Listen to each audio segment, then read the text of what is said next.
قیامت سے پہلے کیا کیا واقعات رونما ہوں گے؟ قیامت سے پہلے بڑے بڑے حوادثات اور بڑے بڑے فتنے اور بڑے بڑے وہ چیزیں سامنے آئے گی، جس میں دجال ہے، یاجوج اور ماجوج ہے، اور عیسیٰ علیہ والسلام تشریف لائیں گے۔ یہ قیامت، قرب قیامت کے ساتھ میں ہوگا، اور امام مہدی علیہ السلام تشریف لائیں گے، اور پھر آخر وقت میں عیسیٰ علیہ السلام کے زمانے میں ایمان والوں کا راج ہوگا، زمین اپنے نعمتوں کو اور غلوں کو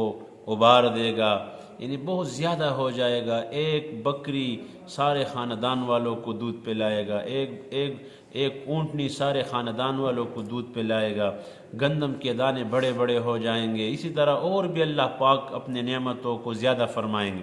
تو ایمان والوں کی راج ہوگی۔ پھر اس کے بعد عیسیٰ علیہ السلام جب دنیا سے تشریف لے کے جائیں گے، اور پھر ایمان والے آہستہ آہستہ دنیا سے جائیں گے،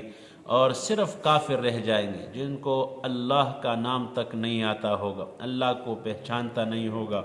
اور اس کائنات میں فسق اور فجور اور گناہوں کا پھر راج ہو جائے گا، اور صرف کفر کے اندھیرے چھا جائیں گے، تو پھر اللہ پاک اس کائنات کو ختم کرے گا۔ اس کائنات میں یہ زمین آسمان تو یہ تو ایمان والوں کی وجہ سے چل رہا ہے۔ جب ایمان والے دنیا سے چلے جائیں گے تو اللہ پاک اس چاند، سورج، ستارے، سیارے، دن اور رات کے نظام کو ختم کر دے گا۔ تو لہٰذا قیامت سے پہلے یہ ساری چیزیں ہوں گے، پھر اخیر میں اللہ پاک جب کفر غالب ہوگا، یعنی کفر زیادہ ہو جائے گا اور اسلام بالکل ایمان والے دنیا سے چلے جائیں گے، تو پھر اللہ پاک اس کائنات کو ختم کرے گا۔